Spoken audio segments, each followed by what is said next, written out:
La sesión del día de hoy la llevaremos a cabo a través de un seminario web. Por tanto, vamos a tener dos formas de llevar a cabo las preguntas al final de la sesión. De una manera, ustedes podrán levantar su mano y el moderador activará su micrófono y de esta forma ustedes van a poder establecer la pregunta de manera verbal.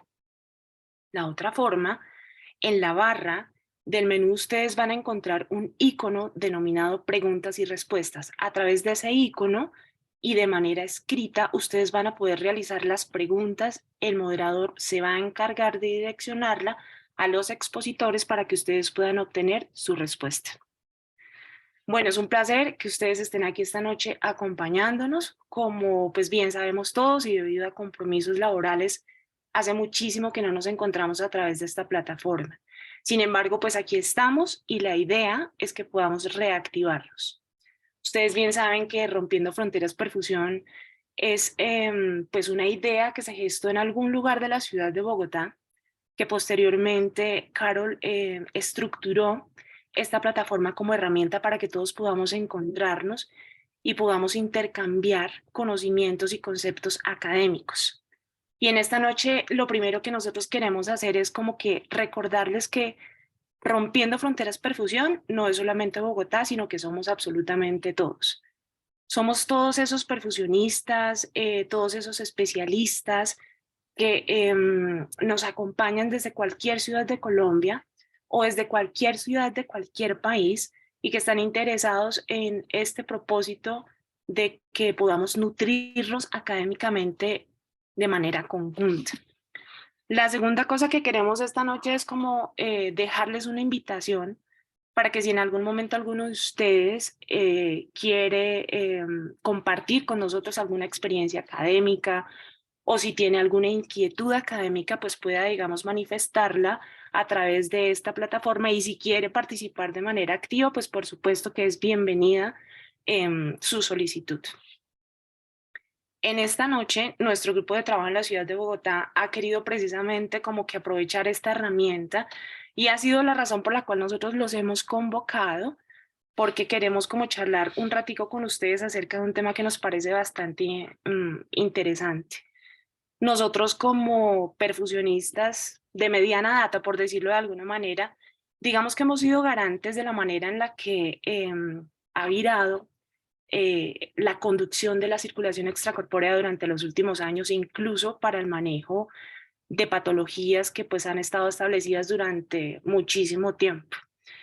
Por ejemplo, en el caso de las reparaciones, en el caso de la cirugía mínimamente invasiva, en el caso de pues, aquellos procedimientos que impactan sobre el arco aórtico o sobre la aorta descendente, nosotros hemos visto que en estos últimos años han cambiado como que las técnicas, los abordajes quirúrgicos, esto pues impacta también en las técnicas de perfusión y estas dos situaciones, por supuesto, que hace que haya también, digamos, como una variación, ¿sí?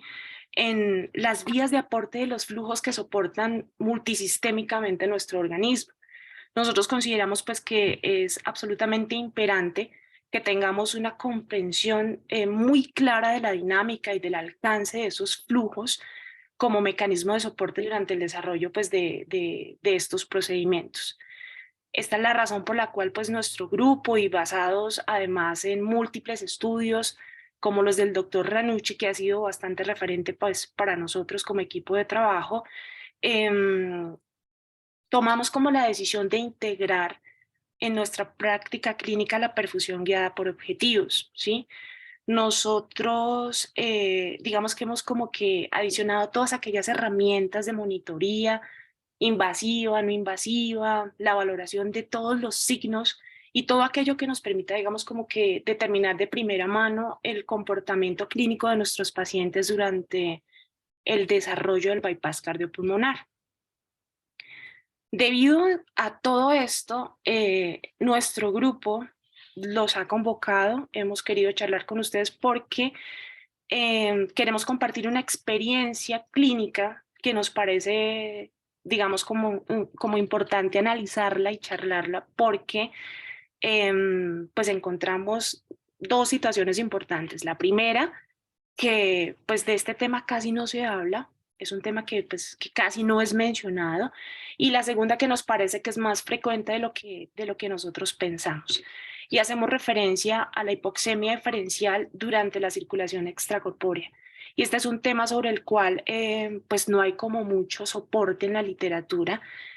Nosotros pues queremos contarles que escribimos un reporte de caso, el cual pues ha sido aceptado, pronto será pues publicado y esperamos poder compartirlo con todos ustedes. En esta noche, por ahora, pues queremos compartir nuestra experiencia clínica con respecto a este tema y por supuesto queremos como conocer cuál es la experiencia de ustedes con respecto a este ítem. Para el desarrollo de esta charla, en la noche de hoy nos acompañan Carol Bravo y Elías Sánchez Acosta. Ellos son perfusionistas de la ciudad de Bogotá. Ellos trabajan en múltiples centros clínicos de la ciudad. Les damos la bienvenida. Carol y Elías, buenas noches y muchas gracias por estar con nosotros.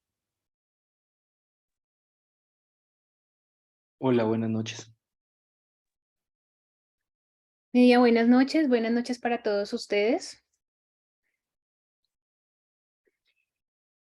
Es para nosotros, como la manifestaba Nidia anteriormente, un gusto tener la oportunidad de compartir con ustedes, como lo hemos venido haciendo a lo largo de estos 6 años, parte de nuestra experiencia clínica.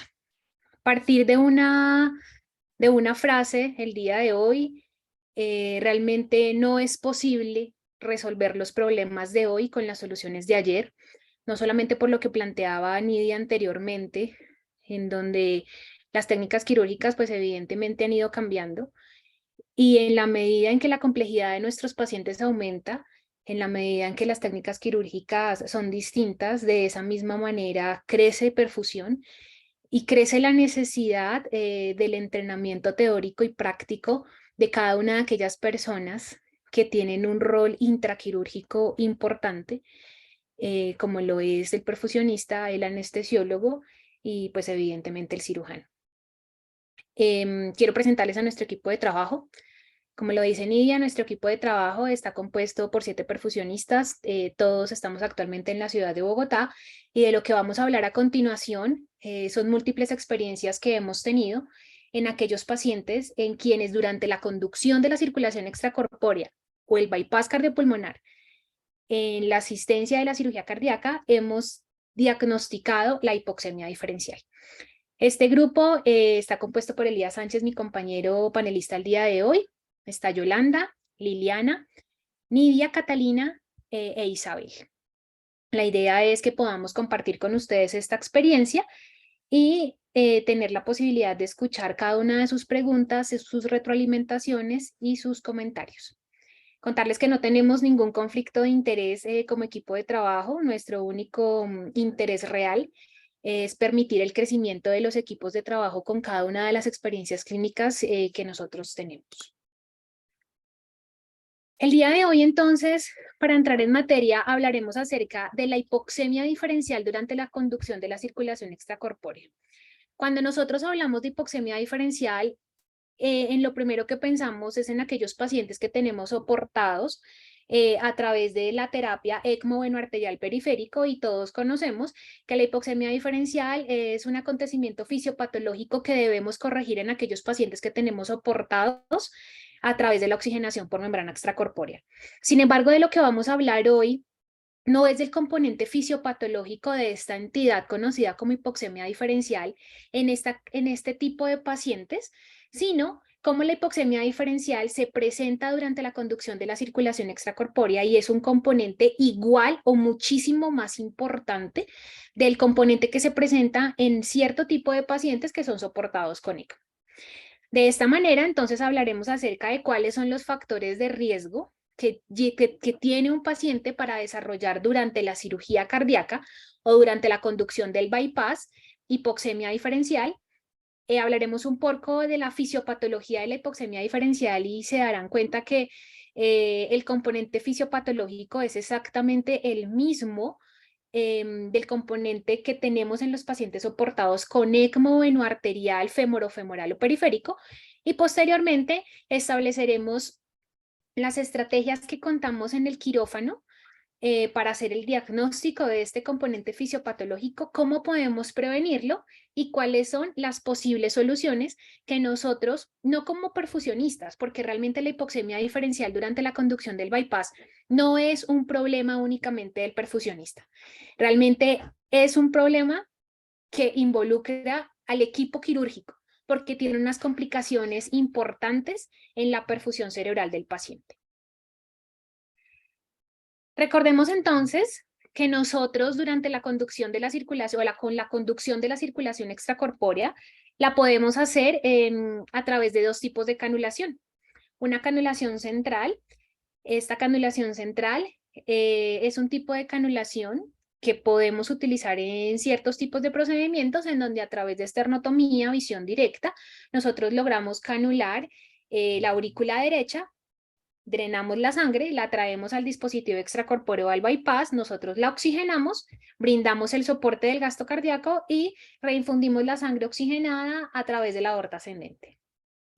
Esa es una de las estrategias de canulación. Pero también tenemos para ciertos tipos de procedimientos, como lo son las reoperaciones, que día a día son muchísimas más. En los centros en los que nosotros nos encontramos hacemos aproximadamente de 5 a 6 reoperaciones a la semana. Esto ha hecho que probabilísticamente tengamos más probabilidad o posibilidad de vernos expuestos a lo que vamos a hablar la noche de hoy.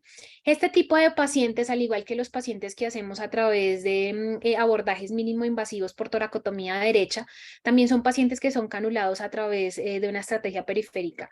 Esta estrategia periférica básicamente consta de una cánula que nosotros ponemos en la vena femoral, a través de la cual tenemos la posibilidad de drenar parte del retorno venoso, traerlo hacia un dispositivo extracorpóreo como es nuestro oxigenador. Nosotros enviamos a través de un flujo considerado como un índice cardíaco, un gasto cardíaco, la cantidad de sangre oxigenada y la retornamos a este paciente que está intraquirúrgicamente y que va a ser soportado 100% por el bypass cardiopulmonar, y retornamos la sangre a través de la arteria femoral en un flujo que va contracorriente.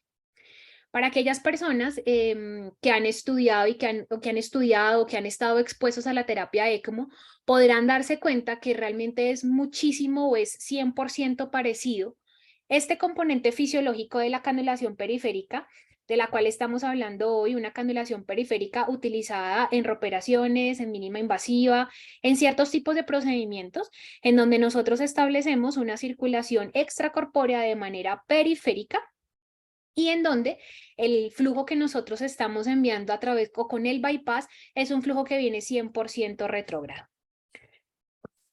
De esta manera, entonces, nosotros, a través de esta canulación central, que es el principal tipo de canulación que se utiliza en muchísimos centros para la conducción del bypass cardiopulmonar, nosotros accedemos a la aurícula derecha y a la aorta ascendente, y de esta forma garantizamos que con el tipo de cánulas que utilizamos y con la estrategia del drenaje por sifón, que es la estrategia convencionalmente utilizada durante la conducción de la circulación extracorpórea, nosotros tenemos la posibilidad de drenar el 100% del gasto cardíaco del paciente, y además de eso somos responsables del 100% de la oxigenación de este gasto cardíaco. Eso hace que tanto la oxigenación del paciente como el componente hemodinámico dependa 100% del bypass cardiopulmonar. Y es una de las grandes ventajas que nos brinda la canulación central, porque al tener un paciente canulado central, va a depender 100% del trabajo que nosotros hagamos de este lado con la máquina corazón-pulmón. Sin embargo, y quiero hacer bastante énfasis en esto porque es la razón por la cual nosotros nos enfrentamos a la hipoxemia diferencial durante la conducción de la circulación extracorpórea como soporte de la cirugía cardíaca. Tenemos pacientes que tenemos canulados de manera periférica, canulamos la vena femoral y retornamos esta sangre oxigenada a través de la arteria femoral. Pero resulta que en este tipo de canulación periférica, para aquellos pacientes en quienes en nuestro programa o en nuestros programas la tenemos establecida, como lo son las reoperaciones, ciertos pacientes con endocarditis, pacientes que vamos a operar por mínima invasiva, el abordaje o la canulación no puede ser central, sino es periférica. En este tipo de canulación, nosotros utilizamos cánulas distintas. El drenaje venoso ya no es un drenaje venoso simple o por gravedad o conocido como un drenaje por sifón, sino que este drenaje venoso va a ser un drenaje venoso activo a través de presión negativa que el perfusionista debe aprender a manejar para lograr extraer un gran porcentaje del gasto cardíaco. Sin embargo, dependiendo del tipo de cánula que nosotros utilicemos, dependiendo de la forma en que nosotros utilicemos el drenaje venoso, y muchísimo más importante, dependiendo del lugar y la posición en la cual quede puesta la cánula venosa, nosotros vamos a lograr la extracción del 100% del gasto cardíaco. Sin embargo, en la canulación periférica, de la misma forma como sucede en el ECMO, nosotros no somos capaces de lograr extraer hacia el circuito extracorpóreo el 100% del gasto cardíaco, sino la extracción del gasto cardíaco antes del posicionamiento del clamp aórtico durante la cirugía cardíaca oscila entre el 70 y el 80% del gasto, lo cual supone que hay un 20% del gasto que no viene hacia la máquina corazón-pulmón, sino que va a seguir siendo bombeada por el ventrículo izquierdo hasta que el cirujano o logremos posicionar el clamp de aorta. De esta manera, solamente un 80% del gasto cardíaco va a depender de la circulación extracorpórea. Y de la misma forma, un 80% de la oxigenación total del paciente depende de la circulación extracorpórea. Entonces pensemos qué pasa cuando nosotros abrimos el clamp arterial, abrimos el clamp venoso y entramos en circulación extracorpórea durante una cirugía cardiovascular. Inmediatamente, lo que hacemos es lograr drenar el 80% del gasto cardíaco, oxigenamos, establecemos cuánto es el gasto cardíaco que el paciente necesita según su necesidad metabólica y establecemos la conducción de la perfusión. Sin embargo, hay un evento concomitante y ese evento concomitante es que el 90% de los anestesiólogos apagan la ventilación mecánica. Es decir, llevamos al paciente a una apnea controlada y esa apnea controlada la manejamos de esa manera en el 90% de los casos, no les digo que en el 100% de los casos porque tenemos algunas estrategias de protección pulmonar que podemos aplicar, por ejemplo, en la mínima invasiva o en otro tipo de pacientes en los cuales podemos mantener ventilaciones profilácticas en los pacientes que tenemos en el bypass. Sin embargo, en el 90% de los protocolos de anestesia, nosotros apagamos la máquina de anestesia y llevamos al paciente a un proceso de apnea. Entonces, pensemos por un momento qué pasa con este 20% del gasto cardíaco que no es manejado por la bomba aún, porque tenemos aún un paciente al que no le hemos puesto el clamp, por tanto no tenemos el 100% de control del gasto cardíaco ni de la oxigenación. La sangre entonces que no viene hacia el circuito extracorpóreo pasa de la aurícula derecha al ventrículo derecho y va al pulmón, pero va a un pulmón que se encuentra en apnea, porque es lo que normalmente hacemos durante la conducción del bypass. Entramos en bypass, la oxigenación corresponde a un dispositivo extracorpóreo, llevamos el paciente a apnea.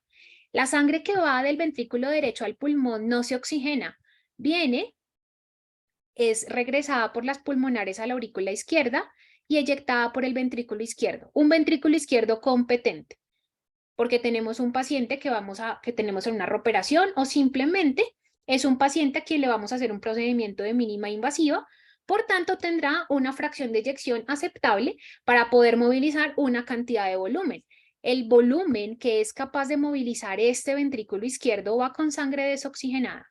Y esta sangre desoxigenada es eyectada y es la sangre que va a perfundir las coronarias, pero también los vasos del cuello.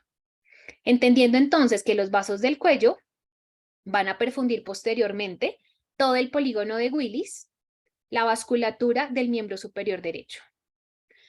De esta manera, durante la conducción de la circulación extracorpórea con canulación periférica, hay un porcentaje de sangre que va al pulmón y que no se oxigena. Y que por la competencia que tiene este ventrículo izquierdo que tenemos o que estamos soportando en bypass, va a permitir la perfusión con sangre desoxigenada de las coronarias y de los vasos del cuello. ¿Por qué sucede esto en este tipo de canulación? Porque durante las operaciones o en aquellos pacientes que nosotros necesitamos canular por vía periférica, independientemente de cuál sea la razón, utilizamos cánulas muchísimo más largas, necesitamos cánulas venosas que lleguen aproximadamente hasta la desembocadura de la vena cava inferior. Y además de esto, son delgadas. Al ser cánulas largas, como las que ustedes están viendo en la imagen que les estoy presentando, y al ser cánulas delgadas, ellas todo el tiempo están yendo contra la dinámica de los fluidos y van contra la apreciación física propuesta por Puzoy. Entonces, estas cánulas periféricas nos van a permitir un menor flujo, y si nos permiten un menor flujo, la cantidad de sangre que nosotros vamos a poder drenar con ellas de manera pasiva no es nunca comparable con la cantidad de sangre que vamos a poder drenar por una cánula corta de inserción directa sobre la aurícula derecha. Entonces recordemos que la dinámica de los fluidos simplificada establece que un flujo máximo entregado es inversamente proporcional a la longitud de la cánula. ¿Qué significa esto? Que cuanto más larga sea la cánula que ustedes tienen que utilizar en este tipo de procedimiento, menor va a ser la cantidad de flujo que usted puede entregar, pero también va a ser menor la cantidad de flujo que usted puede extraer. Por tanto, es importante que nosotros recordemos cuáles son los factores que afectan el drenaje venoso durante la conducción de la circulación extracorpórea. La primera de ellas, a pesar de que ya sabemos que hay muchos estudios en donde nos dicen que la PVC de pronto no es una variable que nos permite hablar de volumen, durante la conducción de la circulación extracorpórea sí, es un parámetro que nos va a hablar de la cantidad de volumen que hay albergado en la aurícula derecha, y para nosotros es muy importante. Es muy importante porque es la estrategia o la monitoría que podemos ver y saber qué tan drenado tenemos el corazón. Si durante la conducción de la circulación extracorpórea yo tengo una PVC en 10 o en 12, yo ya sé que no tengo el corazón drenado y tengo que establecer una estrategia que me permita drenarlo. Por otro lado, la altura del reservorio, las resistencias que oponga la cánula. Recuerden que cuanto más larga sea la cánula, más resistencia va a oponer porque va en contra de la dinámica de los fluidos. La viscosidad de la sangre, y hay una cosa fundamental de la cual depende el drenaje venoso y es el posicionamiento de la cánula. Y para que una cánula que vamos a poner a través de vía periférica quede bien posicionada, necesitamos de un eco transesofágico bien hecho, en donde nosotros podamos establecer exactamente el punto en el que debe quedar la cánula. Y además de eso, necesitamos un cirujano convencido de que el posicionamiento de la cánula venosa es indispensable para que funcione el drenaje venoso. No nos sirve tener monitoría como la PVC, que la altura del reservorio sea la que yo necesito, que la cánula que yo haya escogido sea la cánula que es, que no tenga una hemoglobina por encima de 11 durante la conducción del bypass, si la cánula me quedó o la punta de la cánula me quedó retrohepática. Teniendo en cuenta estos factores, entonces nosotros verificábamos que teníamos el reservorio adecuadamente puesto, la cánula por eco transesofágico quedó bien puesta. Estamos utilizando la estrategia del drenaje venoso asistido. El drenaje venoso asistido es una estrategia que nos permite poner o administrar presión negativa sobre el reservorio venoso, una presión negativa que con la nueva generación de oxigenadores no debería superar los menos 40 milímetros de mercurio. Esos menos 40 milímetros de mercurio deben medirse durante la conducción de la circulación extracorpórea de manera constante para evitar microembolismos o colapso de la cánula o del sistema venoso del circuito extracorpóreo. Entonces nosotros decimos, si nosotros utilizamos el drenaje venoso, si la cánula quedó bien puesta, ¿cuál es la razón por la cual algunos de estos pacientes, como decía Nidia, quizá muchos más de lo que nosotros pensamos, hacen hipoxemia diferencial durante la conducción de la circulación extracorpórea? Entendiendo esa hipoxemia diferencial como la cantidad de sangre que es capaz de movilizar el ventrículo izquierdo, que no viene hacia el bypass y que se va posteriormente eyectada del ventrículo por el ventrículo izquierdo, desoxigenada, y que finalmente es la sangre que va a perfundir las coronarias y todos los vasos del cuello.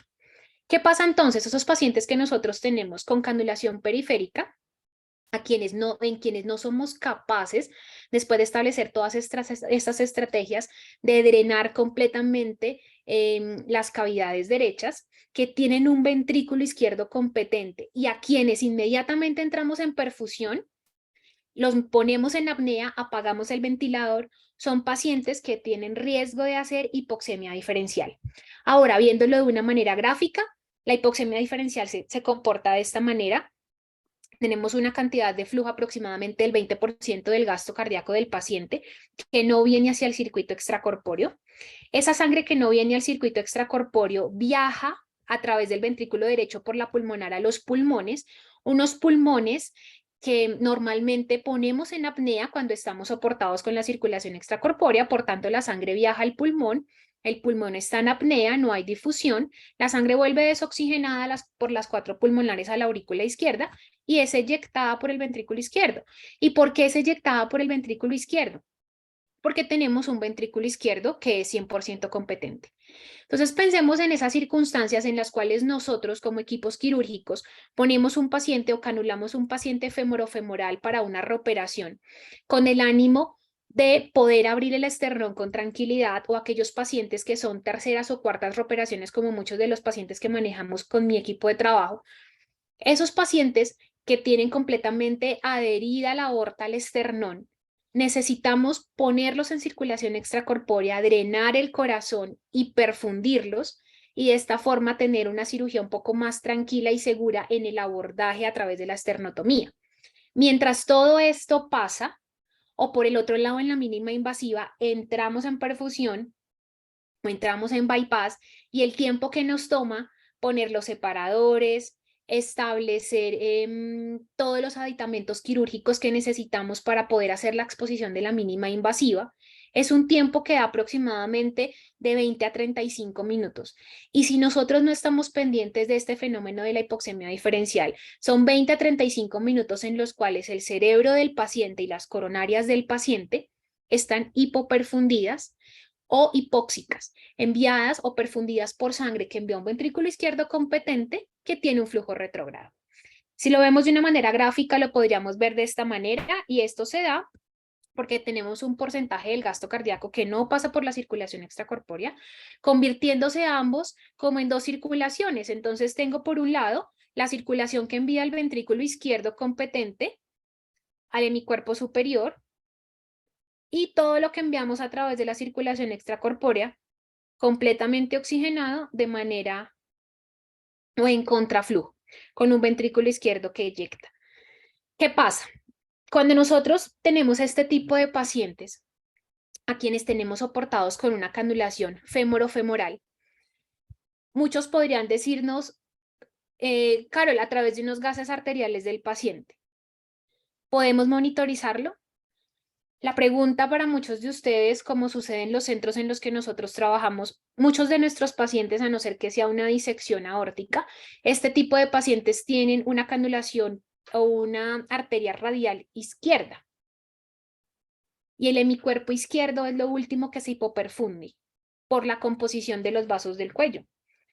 Entonces, los gases arteriales que nosotros tomamos de la radial derecha en la radial izquierda durante la conducción del bypass son exactamente iguales a los que salen del oxigenador. Por tanto, no nos sirven.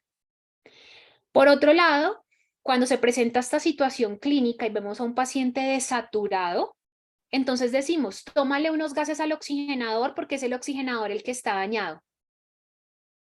Y entonces empezamos todos con alarmas, el oxigenador está dañado, el oxigenador está dañado.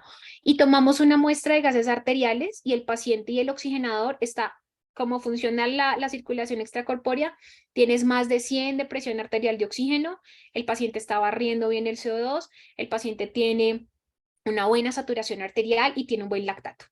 Entonces tómaselos venosos. Cuando se los tomas venosos, los gases venosos del paciente es la combinación entre lo que hace el ventrículo izquierdo, que realmente es muy poco, y lo que está haciendo el resto de la circulación extracorpórea con el cuerpo. Por tanto, tienes una saturación venosa buena, una presión venosa de oxígeno buena. Y entonces todos nos quedamos con 1000 preguntas, pero entonces, ¿qué pasa? Y sucede esto, que cuando el ventrículo izquierdo es capaz de movilizar más de 1 litro por minuto, ustedes están expuestos a la hipoxemia diferencial. Es decir, que todos aquellos pacientes que durante la conducción de la circulación extracorpórea que estén canulados de manera fémoro-femoral y que por esta circunstancia, y más aún, por ejemplo, aquellos pacientes o que tienen insuficiencia aórtica, este tipo de pacientes que tienen donde tenemos un ventrículo que trabaja, que aún está lleno, que tiene algo de flujo y que está canulado femorofemoral con un pulmón en apnea controlada, es un paciente que puede hacer hipoxemia diferencial.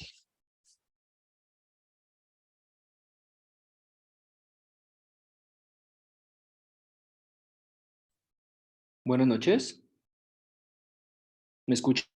Elías, sí te escuchamos. Carlos, por favor, ¿me puedes activar para la cámara?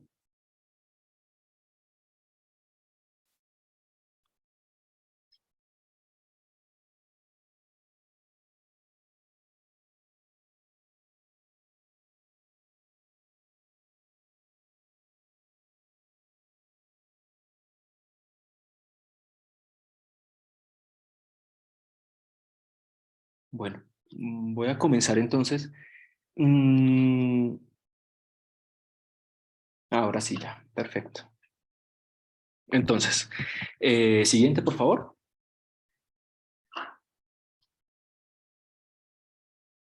Bueno, entonces, pues ya lo que les había comentado Nidia y Carol en cuanto yo comencé a escuchar el reporte de estos casos, la primera persona que me comentó, pensé lo siguiente. Dice, ¿qué monitoría tenemos y para qué la estamos utilizando? Pensé yo, la tecnología que tenemos disponible la utilizamos por completo. Pensé, la observamos con frecuencia, la analizamos, la interpretamos, la monitoría que tenemos a la mano y muchas veces mi respuesta fue, no estoy seguro de eso, ¿sí? Y en este caso, en estos casos, la monitoría resulta ser algo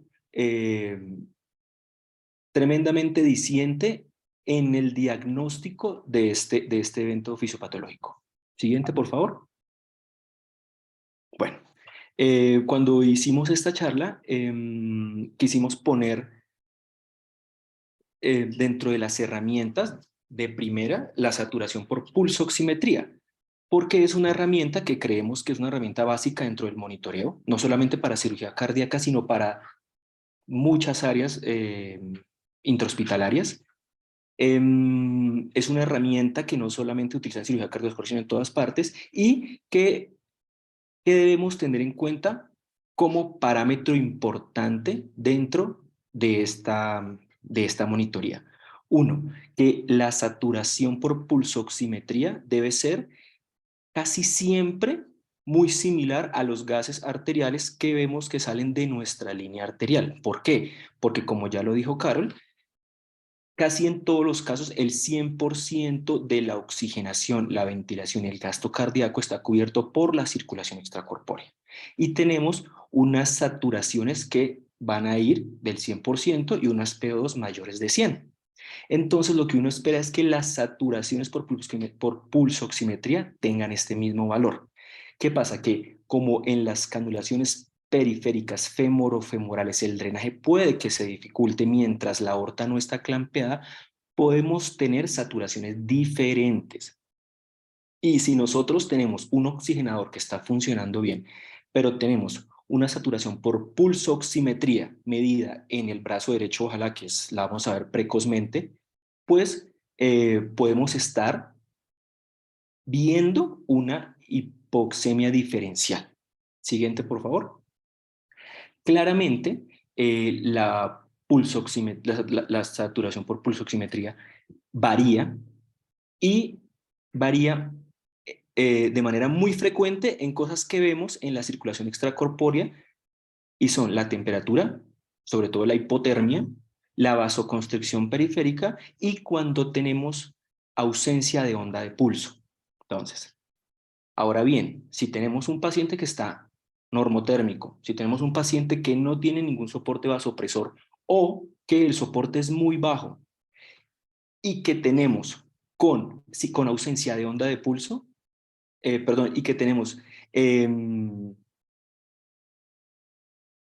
Con ausencia de onda de pulso, pues muy seguramente vamos a tener unos gases, una pulsoximetría que refleja un valor muy parecido a la saturación de la circulación extracorpórea, que como se refleja en los gases que vemos acá al lado izquierdo.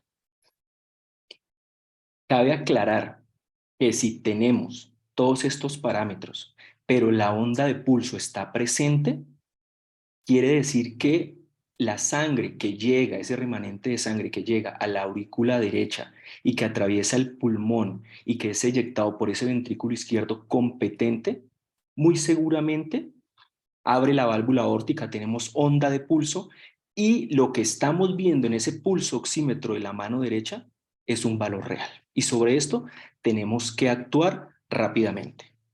Siguiente, por favor.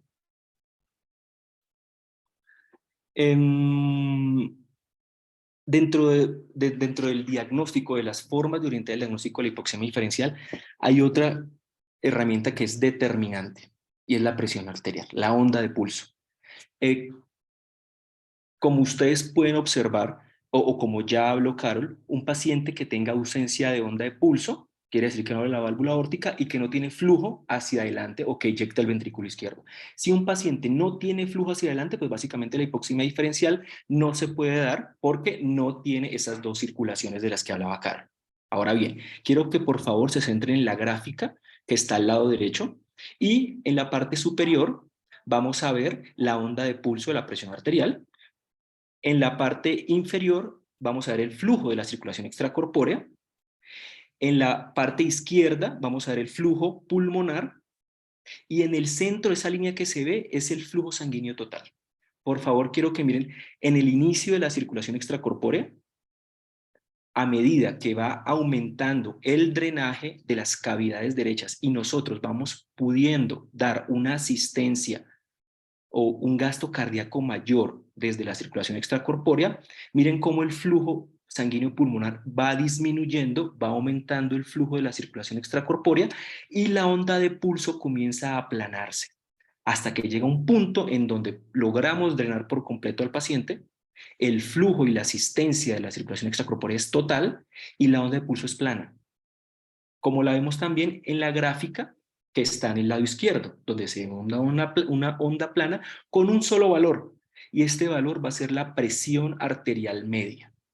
Esto es algo súper importante. Cuando nosotros tenemos un paciente bien drenado y cuando el paciente no tiene onda de pulso, solo puede haber presión arterial media. Si el paciente presenta sístole y diástole, es un indicador de que está teniendo flujo por sus estructuras cardiopulmonares nativas y que este flujo está siendo inyectado. Y que es probable que si tiene onda de pulso y se acompaña de una desaturación, por pulsoximetría del lado derecho, nos podemos estar enfrentando a una hipoxemia diferencial. Ahora bien, por lo general, la, la,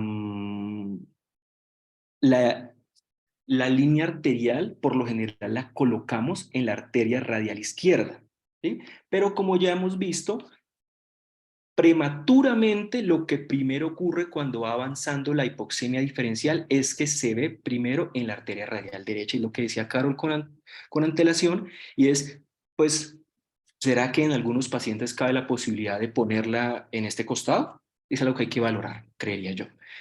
Siguiente, por favor. ¿Alguien levantó la mano? Eli, pero dejemos las preguntas para el final. Ah, bueno, ok, perfecto, listo. Bueno.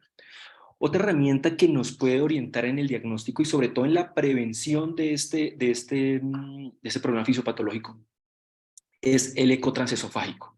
Ya lo había dicho Carol, las cánulas tienen, de inserción periférica venosas tienen mayores dificultades para el drenaje venoso, tienen mayor resistencia y por ende va a ser más difícil drenar las cavidades derechas que con una cánula de acceso central. Entonces, la ecografía nos va a ayudar a posicionar las cánulas en la posición adecuada y pertinente, y esto nos va a permitir a nosotros drenar con mayor facilidad las cavidades derechas. Siguiente, por favor.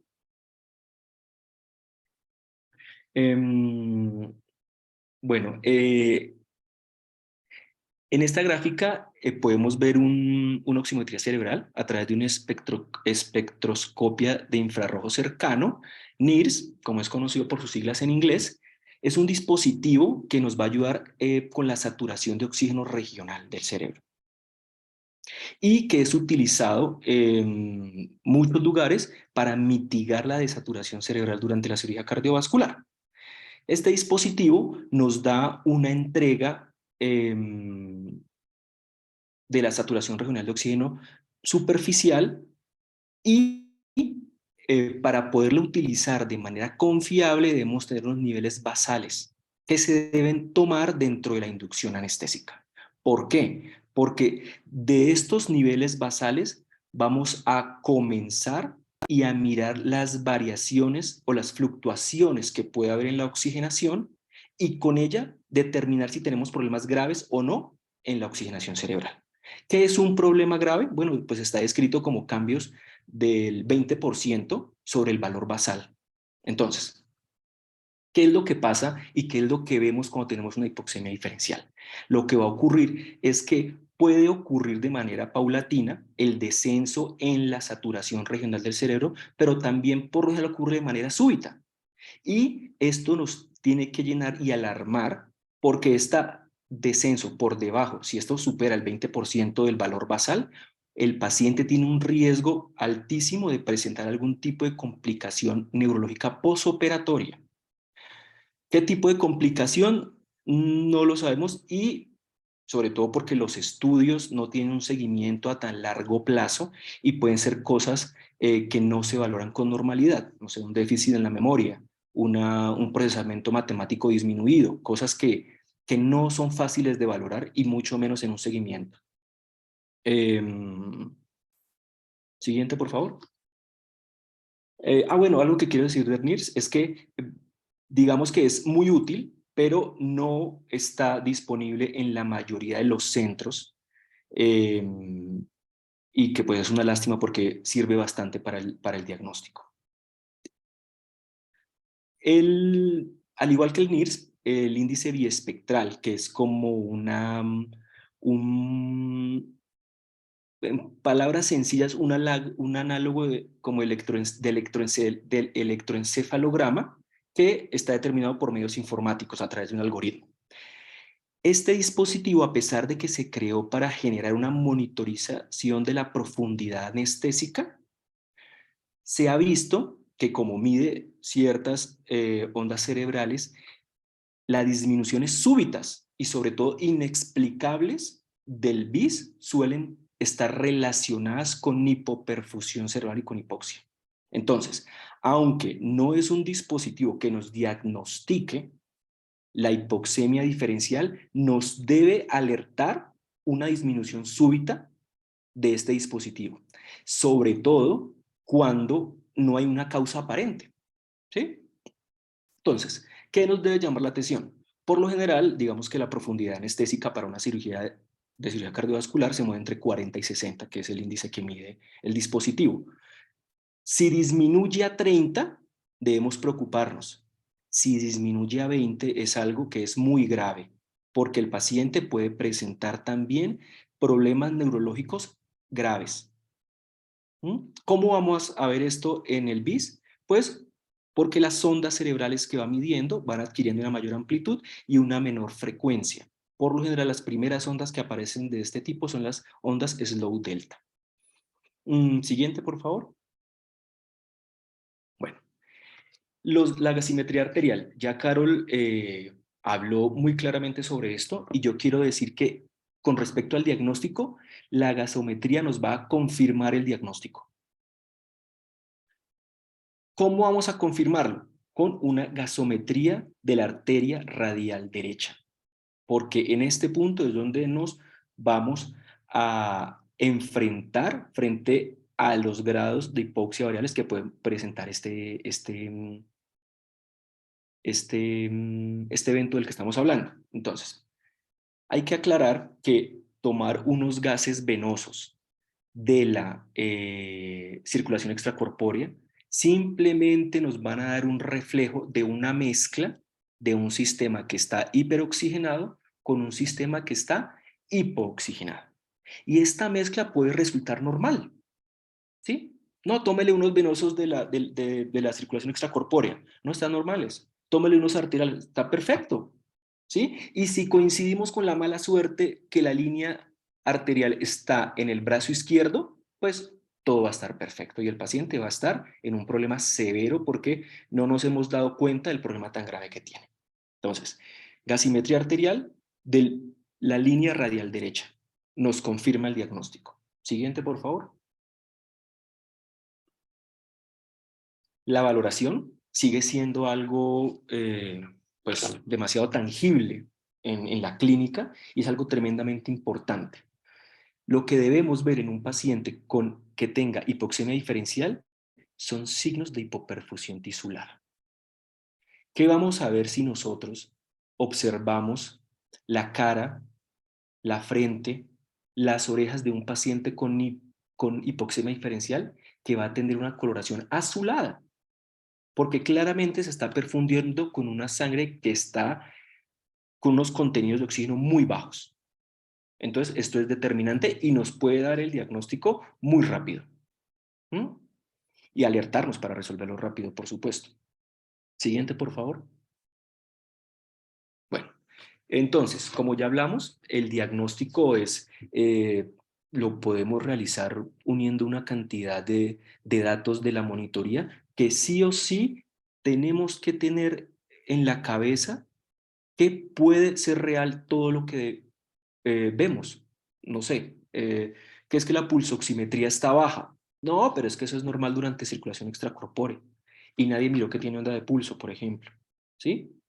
Entonces, y nadie se percató de mirar de otra manera si en realidad la pulsoximetría sí era real. Y puede ser un caso como el que habló Carol ahorita, de entrar en una reoperación, poner el paciente en circulación extracorpórea y esperar 30 a 40 minutos a que puedan disecar todo el tejido y poder clampear la aorta. ¿Sí? Mientras tanto, los pulmones hipoventilados o en apnea. Bueno, ¿cómo lo vamos a ver? Pues este es un resumen.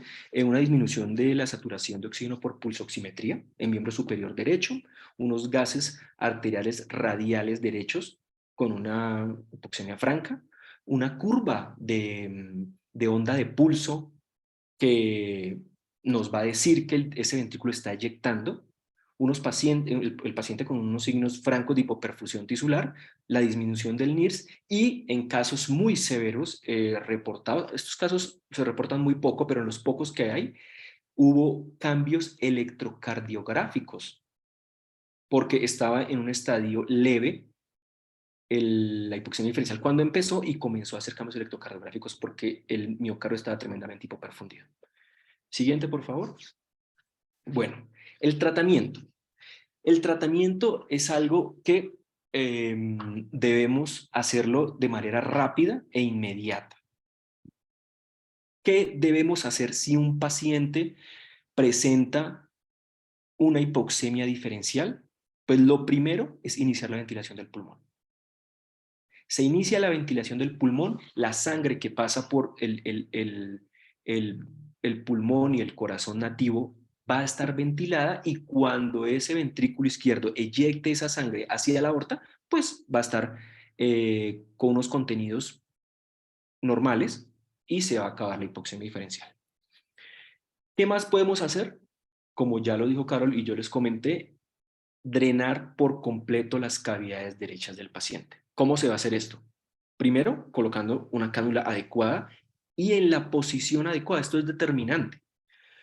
Si sabemos que nosotros vamos a poner a un paciente con una cánula de esas características, debemos tener disponible, preparado a la mano, un drenaje venoso asistido. Si es que en realidad es tremendamente difícil realizar este drenaje venoso, pues hay que mirar la posibilidad de colocar otra cánula de extracción. Y si sigue siendo esto una posibilidad que no se puede, pues hay que muy seguramente migrar a una canulación central donde vamos a drenarlo con mucha mayor facilidad. ¿Qué otra cosa podemos hacer? Posicionar un clamado aórtico, siempre y cuando se pueda, ¿no? No vaya a ser que estemos en el escenario de la reoperación. y disminuir la frecuencia cardíaca. Pues todos sabemos que la frecuencia cardíaca es un determinante del gasto cardíaco y a menor frecuencia cardíaca pues va a haber un menor volumen que se mueva y va a disminuir en ese momento la hipoxemia diferencial. Ojo, no quiere decir que se elimine por completo, porque seguramente lo que siga eyectando el corazón va a llegar a una fase leve de la hipoxemia diferencial y va a seguir perfundiendo esas coronarias con lo que salga con los parámetros de oxigenación que tenga esa sangre que expulsa. ¿Cómo vamos a disminuir la frecuencia cardíaca? Bueno, con todos los mecanismos farmacológicos que se puedan contemplar para ese paciente. Siguiente, por favor. La prevención, y esto es algo importantísimo, porque cuando nos enfrentamos a un paciente y cuando vamos a someter a cirugía a un paciente y a ponerlo en circulación extracorpórea, lo que tiene que hacerlo es planear lo que va a hacer. Y frente a la planeación, uno tiene que estar, espero que ahora sí, atento, muy atento a todas estas señales que nos da la monitoría. Y frente a un paciente que cumpla con estas características, pues simplemente no interrumpa la ventilación. Si usted entra en bomba, tiene un flujo completo, digamos, esté en su flujo objetivo, pero el corazón sigue eyectando, el ventrículo izquierdo sigue abriendo la válvula aórtica y la sangre que se expulsa va a depender su oxigenación de ese pulmón. Entonces, si tiene onda de pulso, por favor, hay que seguir ventilando a ese paciente. Ahora bien, ¿cómo más se puede hacer esto? Previendo que tenemos que drenar de todas las formas posibles el drenaje venoso. ¿Qué vamos a hacer? Lo primero es, como ya lo habíamos dicho, escoger una cánula adecuada. ¿Qué pasa? Que nosotros decimos, no, es que la cánula adecuada para mi paciente, para el flujo objetivo que estoy contemplando para mi paciente es una cánula 25 French. El paciente dice que en el vaso no cabe una cánula 25 French, cabe una 23. Y entonces uno dice, uy, pucha, está un poco pequeña la cánula. Ahora, ¿qué vamos a hacer? Bueno, si usted sabe y usted es consciente que por esa disminución del calibre de la cánula va a tener unos problemas o va a tener una mayor dificultad para drenar las cavidades derechas, pues contemple en colocar una cánula extra. ¿Sí? Eso es planear. Obviamente, el posicionamiento de estas cánulas deben ir siempre guiado por ecografía, por lo que ya hablamos. Siempre tenga listo y a la mano el drenaje venoso asistido, guardando las precauciones que esto conlleva, porque tiene muchos beneficios, pero también tiene unos problemas muy grandes eh, a los que podemos llegar si no se tienen estas precauciones. Siguiente, por favor. Y bueno, para terminar, debemos recordar que la hipoxemia diferencial siempre ocurre con canulación periférica, creo que es algo que quedó bastante claro, que ocurre porque hay un pulmón que está hipoventilado o en apnea, que ocasiona hipoxia cerebral y coronaria, que esto es lo más grave, y que es indispensable lograr el drenaje completo del corazón. Siguiente, por favor. Y quiero comentarles y que recordemos lo siguiente, y es que el daño causado por la falta de conocimiento puede ser mayor a cualquier enemigo que enfrentemos. Y con esta frase quiero enseñarles estos dos casos.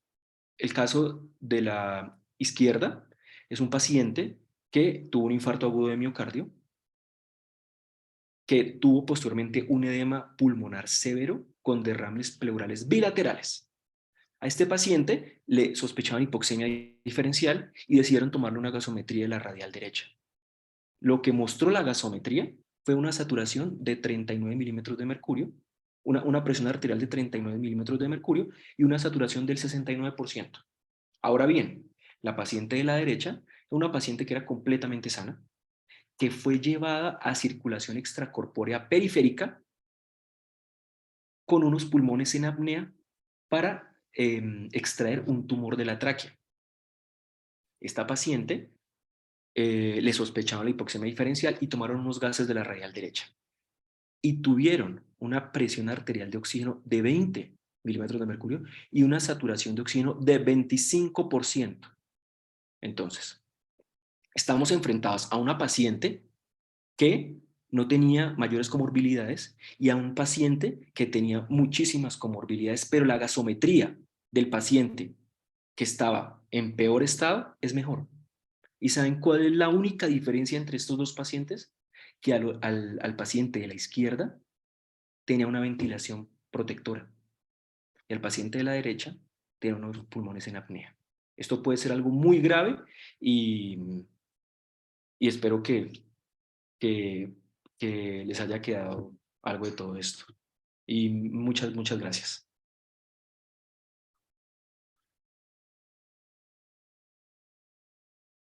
Bueno, Carol, Elías, muchísimas gracias por compartir con nosotros su experiencia, el conocimiento que ustedes tienen. Como lo dijimos previamente, pues al inicio de esta sesión, nuestro propósito era compartir con ustedes esta experiencia clínica que hemos observado y por supuesto nos encantaría conocer cuál ha sido la de ustedes con respecto a este tema.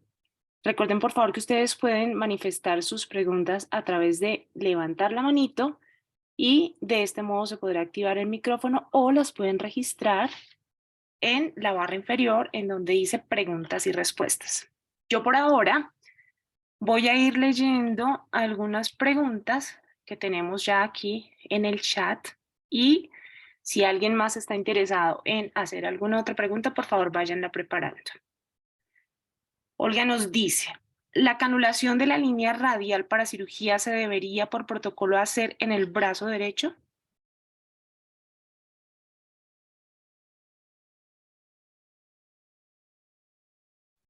Pues no, la verdad no sé si por protocolo, pero creo que se debería contemplar dentro de la estrategia, sobre todo cuando tenemos pacientes de alto riesgo, como los que describió Caro.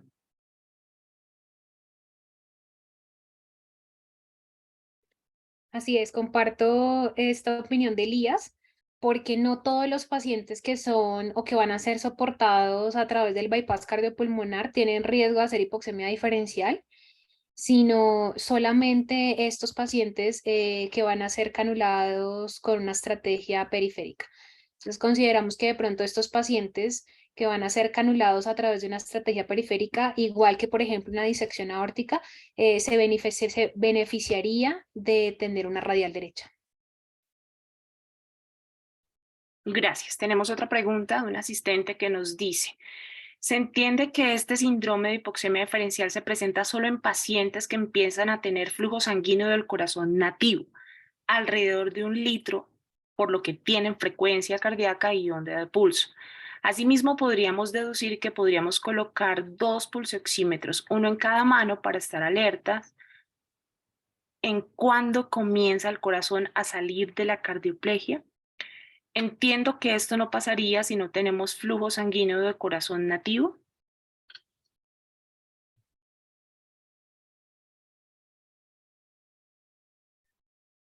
Bueno, entonces, con respecto a esto, puede ser una estrategia de prevención interesante tener la posibilidad de monitorizar a través de doble vía tanto la saturación derecha como izquierda, porque nos permite de manera comparativa establecer la saturación de ambos brazos y de esta manera poder tener algo de muestra de lo que está pasando a nivel de la perfusión de los botones coronarios y además de eso del polígono de Willis. Entonces, la respuesta a esa primera pregunta, desde mi punto de vista, creo que sí sería algo interesante. Ahora bien, ¿por qué de pronto la hipoxemia diferencial no la vemos de una manera tan marcada cuando quitamos el clamp aórtico y estamos saliendo o estamos permitiendo que el corazón se reperfunda? Porque a diferencia de la entrada en el bypass, cuando nosotros estamos en este punto, contamos con diversas succiones intracardíacas como el vent, por ejemplo, o el zoom de pericardio, que garantizan o que nos ayudan a lograr drenar el corazón desde otros puntos.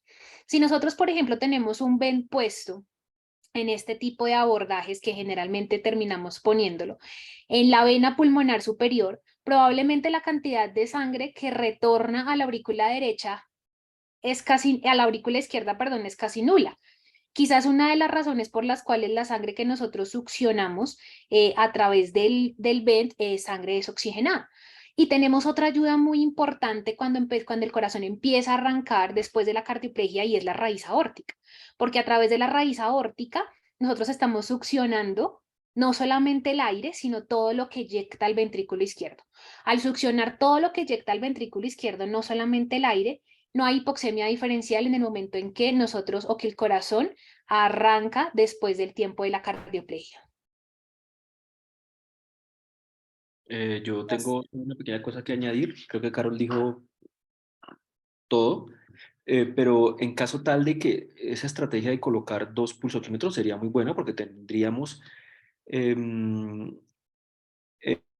al tiempo cómo compararlas, ¿sí? Porque es difícil, si tenemos el pulsoxímetro en el lado derecho, pasarlo al izquierdo para ver si en realidad si tiene una hipoxemia diferencial por pulsoximetría. Pero de no contar con 2 pulsoxímetros, el pulsoxímetro y lo que nosotros vemos y la recomendación de nosotros es que esté en la mano derecha. Vale, gracias. Recuerden ustedes también, por favor, cualquier aporte, cualquier comentario, estamos atentos a recibirlos. Joana Estefanía Melo pregunta, cuando se reinicia la ventilación mecánica, ¿se debe programar en ultraprotección pulmonar aún o se debe aumentar los parámetros?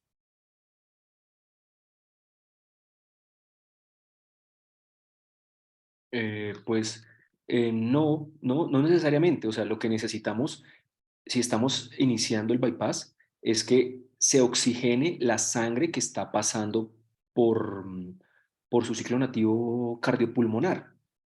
Si con unos parámetros de protección pulmonar se elimina el síndrome, la hipoxemia diferencial, pues es más que suficiente. Recordemos que si el pulmón hay que ventilarlo, el paciente también tiene que ser operado y esto puede que incomode mucho la cirugía. Entonces, con los parámetros que tenga que oxigenarse el paciente, que ventilarse el paciente para tener una oxigenación que desvirtúe este síndrome.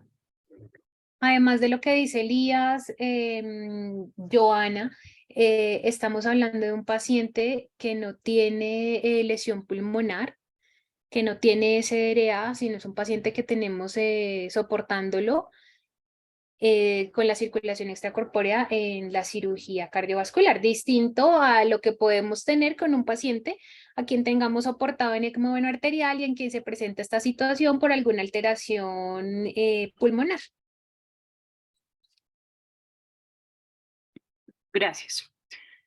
Hubert Narváez del W, muchas gracias por los comentarios y muchas gracias por acompañarnos desde Canadá. Maritza Cañas nos pregunta, ¿existe algún efecto de la variación de la temperatura, hipotermia, en la disminución de la hipoxemia diferencial frente a la protección cerebral y miocárdica?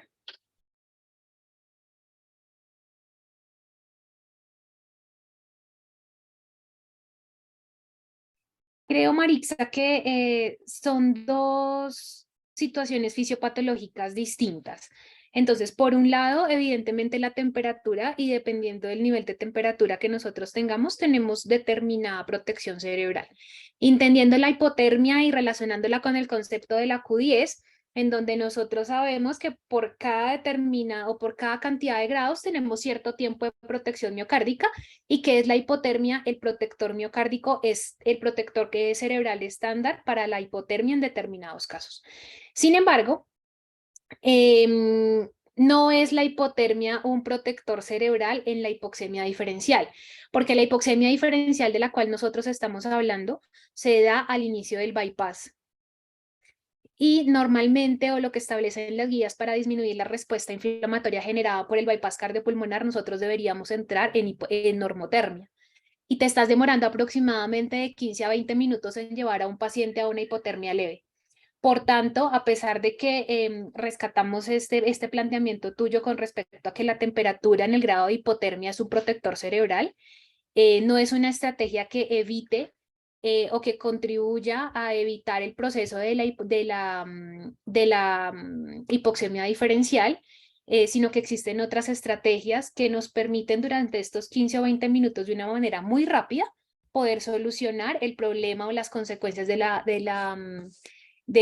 hipoxemia diferencial. Muchas gracias. Daniel Perlaza nos pregunta, desde su experiencia, ¿en canulación periférica hacen ventilación mecánica profiláctica para evitar la hipoxemia diferencial o solo se basan en el drenaje y los parámetros mencionados?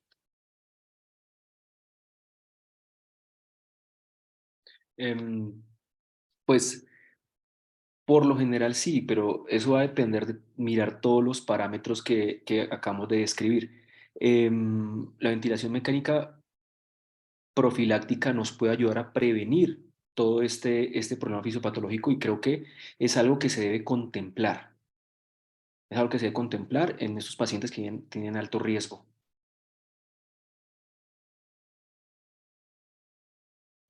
Muchas Sí, gracias. discúlpame, Nidia.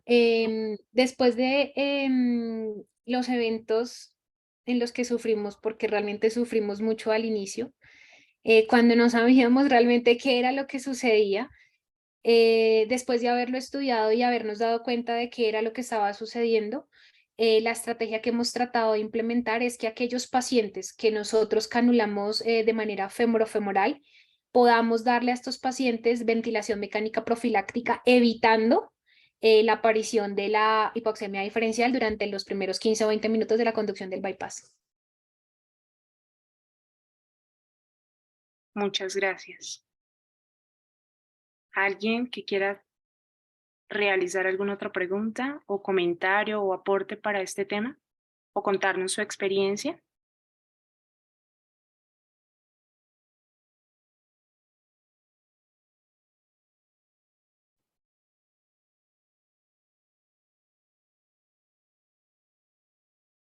Jorge, hola, te escuchamos.